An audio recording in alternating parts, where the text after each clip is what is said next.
welcome Scott Kettner and Maracatu.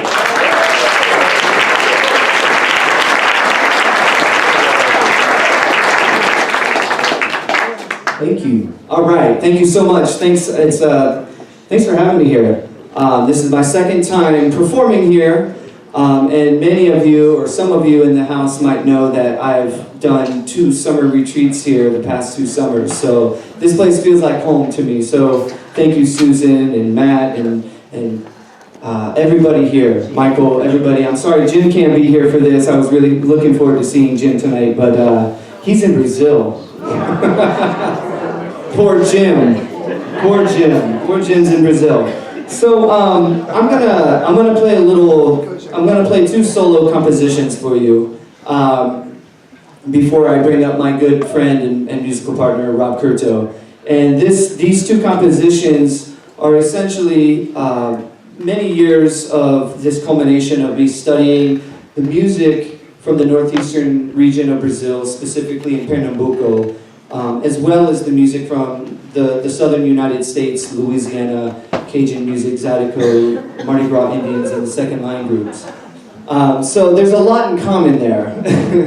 And there's many years that I've been going to these regions of the world, and I've been very focused on these 2 parallels of Louisiana and Pernambuco in the northeast of Brazil. And so this composition is a culmination of those studies and those explorations in those 2 worlds. And I'm going to start off, the first thing you're going to hear is the voice of a very good friend of mine. His name is Spy Boy Honey. And how many of y'all have been to New Orleans for Mardi Gras? Yeah. Come on, guys. Y'all have some traveling to do. Yeah. Come on, let's get down there. So, how many of y'all heard of the Mardi Gras Indians? Yeah. Right. My opinion is it's one of the very important American cultural traditions that we have here in the United States.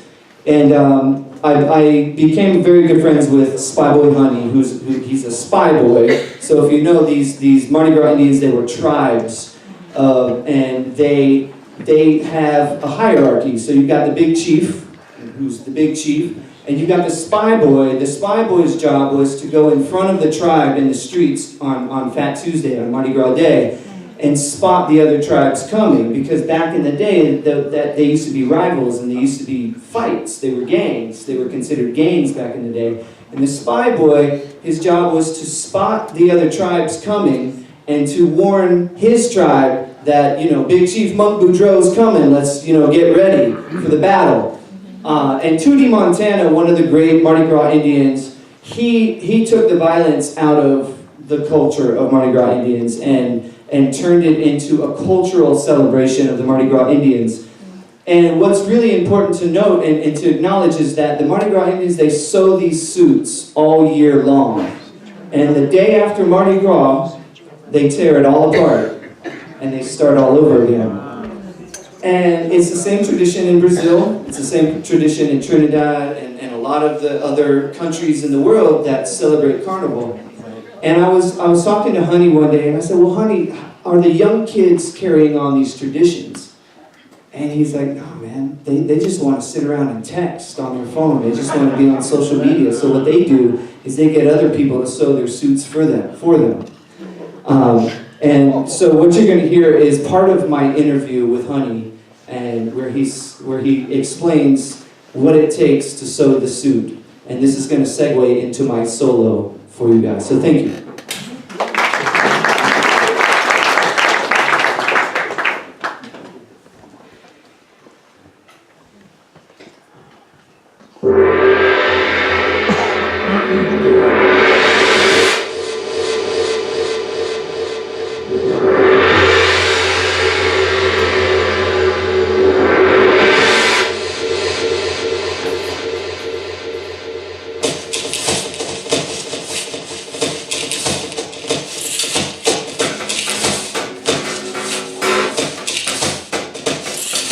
Suits that we made from scratch.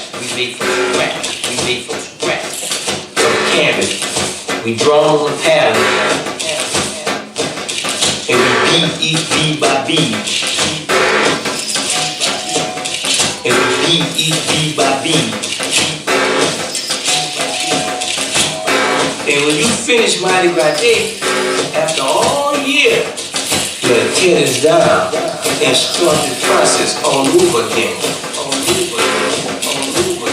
You can't text or anything. You have to sew it.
Thank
you.